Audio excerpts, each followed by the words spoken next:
大バカとバカ、秀才と天才と、この中で誰が一番結果を出すのが早い？行動して結果を出すまでのスピードが一番速い人は大バカって言うんだよね。何も考えない。やれって言われたことを、ただ純粋にやって結果を出すっていうところまで必死になってやるから。で、その次に結果を出せるのが天才。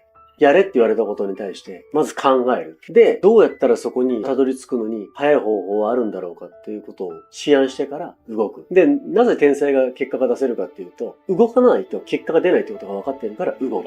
で、いわゆるバカと普通の人、ちょっと頭のいい人たちは結果が出せないっていうんだよね。これは頭がいいか、頭が悪いかっていうところで結果が出るか出ないかの話をしてるんじゃない。そもそも行動が伴ってないから、彼らには結果が出ない。行動を伴わない人にとっては、何の情報も全く無意味で、大バカが一番行動が早くて結果が出せるっていう風が、悩むっていう行為をしないから。たとえ失敗しようがうまくいかなかろうが気にしてない。